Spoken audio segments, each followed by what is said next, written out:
السلام عليكم ورحمة الله وبركاته. ازيكم يا حبايب قلب ام لولو؟ عاملين ايه؟ يا رب تكونوا بخير. النهارده ان شاء الله هنقدم وصفة سهلة جدا جدا جدا. هي مكوناتها كتيرة شوية بس سهلة وجميلة وكلنا بنحبها. هنقول بسم الله الرحمن الرحيم. هنقدم الشاورما السوري. الشاورما السوري مقاديرها سهلة جدا يا جماعة.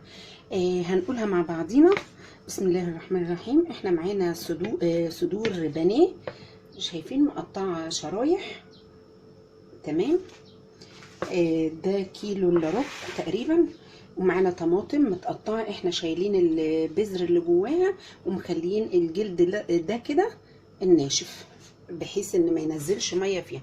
ومعانا بقدونس مفروم وفلفل مفروم، والبصل ده طبعا انا هقطعه لما نيجي نسوي الشاورما عشان ريحته. معانا ملح وفلفل ومعانا قرفه وتوم باودر وبصل باودر وجنزبيل وزعتر، ويعني بصوا فصين كده قرنفل. احنا مش هنكتر علشان ما يبقاش الطعم لاذع شويه. تمام. ومعانا نص ليمونه، ومعانا معلقتين او 3 كبار زبادي، ومعانا نص فنجان خل، ومعانا معلقتين زيت. احنا المقادير سهله جدا. هنقول بسم الله وهنبتدي الشغل. هنحط كل المقادير بتاعتنا دي على الفراخ المتقطعه. طبعا احنا البانيه بتاعنا غسلينه كويس جدا ومخلينه زي الفل. تمام. يعني المقادير سهله مفيهاش اي حاجه. والخل ونص ليمونه. تمام. بس كده هنقلب المقادير دي. احنا طبعا الطماطم دي والبقدونس والفلفل والبصل مش هنستخدمهم دلوقتي ولا الزيت. تمام. هنقلب المقادير دي كويس جدا ونسيبها ليله كامله في التلاجة، او تستخدميها بعد على الاقل ساعتين. تمام. بعد ما تتشرب من التتبيله بتاعتها هتكون افضل جدا. خلاص. ومعانا عودين القرنفل دي احنا هنشيلهم يعني بعد ما ياخد الريحه هنشيلهم، مش هنطحنهم عشان ما يبقاش الطعم مغطي على طعم الفراخ. وانا بحب زي ما انتم عارفين انا ما بحبش اكتر التوابل، انا بحب الحاجه يعني نستمتع بطعمها. بس كده احنا هنقلب كويس وهنشيلها في التلاجة لمده ساعتين وهرجع لكم.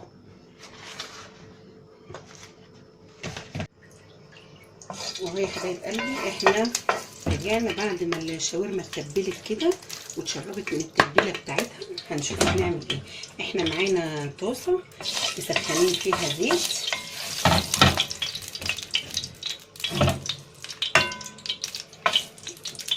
لازم يسخن كويس جدا.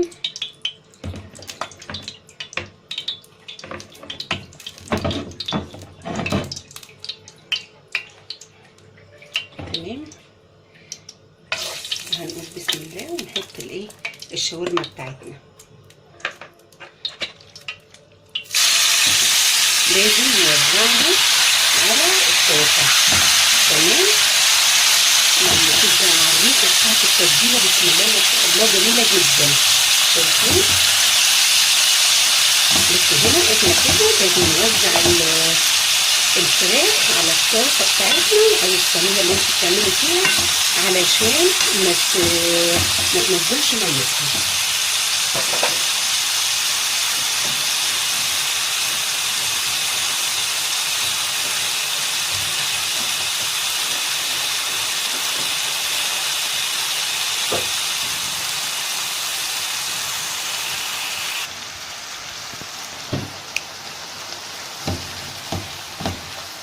يا حبايبي هي طبعا اول ما غيرت اللون من تحت بدأنا نقلب علشان تتوزع التسوية بتاعتها.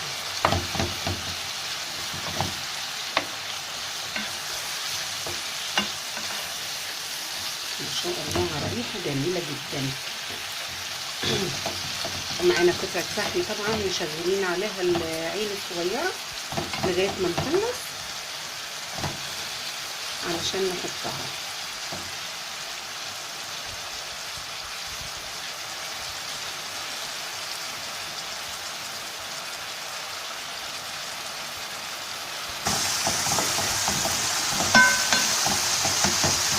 اهو يا حبايبي الفراخ طبعا نشفت.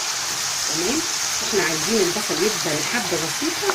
انا البصل ده غسلته ونقعته في شويه ملح وميه وسكر علشان تديها الريحه بتاعت البصل.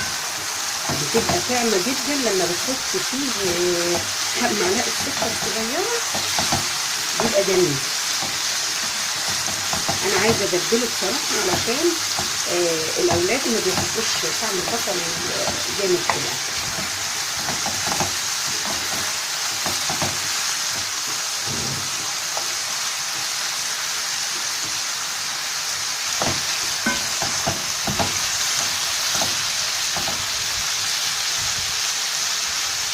وبعد كده هنحط الفلفل بتاعنا،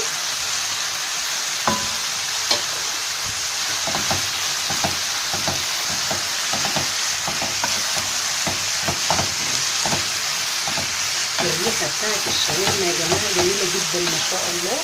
طبعا التتبيله هي حاجات عاديه موجوده في البيت، بس احنا ما بنزودش زياده عن اللزوم علشان ما تضيعش طعم الفراخ بتاع اللي بتعمليها او اللحمه او الحاجات اللي انتوا بتعمليها. يعني ما تحاوليش تفكري اي توابل لاي حاجه علشان ما هتلغي الطعم بتاع الحاجه اللي انتوا بتاكلوها، هتسيطر عليه مش هتبقى حلوه.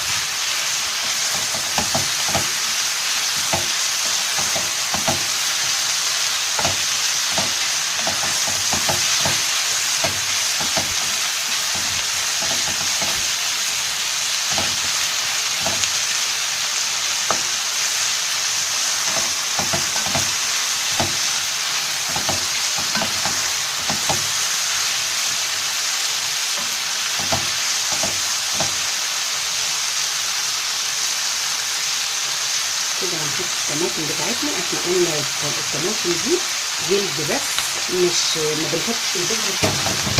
ليه بقى؟ علشان ما تنزلش الميه بتاعتها، وانا مش عايزه الشاورما يبقى فيها ميه. هي تقليبتين ما تاخدش وقت.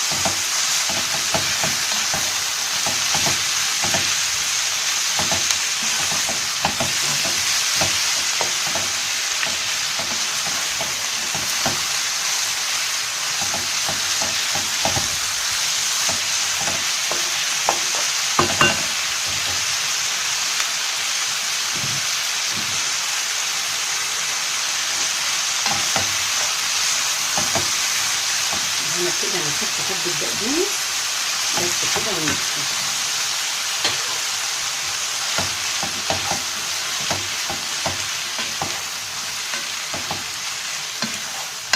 ريحه الاكل الخضار والحاجات اللي في الشاورما ما شاء الله جميله. احنا هنوسع كده حبه وهنحط اللحمه بتاعتنا.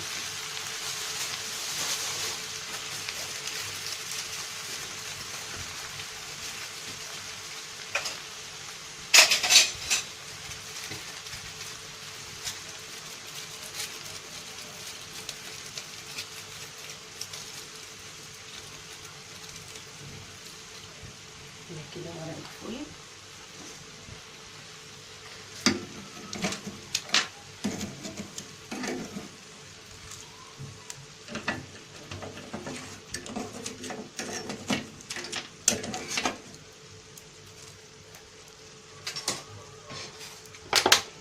ونقطة زيت على الشاورما.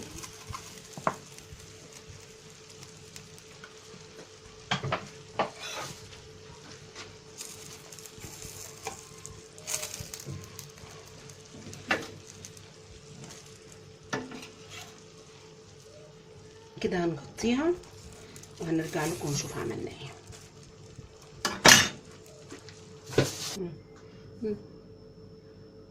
اهو يا حبايب قلبي، احنا معانا طبعا التوميه، احنا عملناها قبل كده في القناه.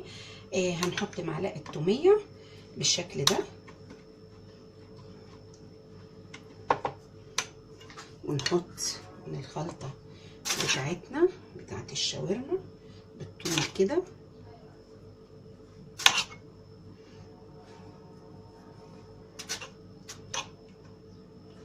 شايفين؟ وبعد كده هنقفل من الجناب تمام، ونتني كده ونقفل الرغيف بتاعنا بالشكل ده. خلاص. معانا الجريل على البوتاجاز، هنولع عليها وهنشوف عملنا ايه. اهو يا حبايبي الجريلا سخنت، هنحط ونقول بسم الله. اهو هي بتاخد يعني حاجه بسيطه كده، بعد كده بنقلب.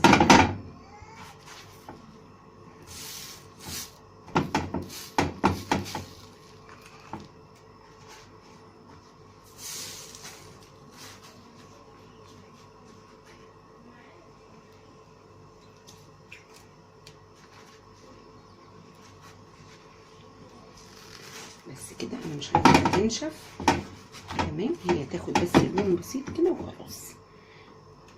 تقديم. اهو يا حبايب قلبي الشاورما بعد ما سويناها وحطيناها على الجريل اهي شكلها. طبعا احنا قدمنا معاها التوميه ديت عملناها قبل كده في القناه، والمفروض يكون معاها كاتشب طبعا، بس انا ما عنديش بصراحه، فانت بقى حسب ايه مزاجك. ان شاء الله يا رب الوصفه تعجبكم، ولو عجبتكم الوصفه لايك وشير وسبسكرايب للقناه، والسلام عليكم ورحمه الله وبركاته.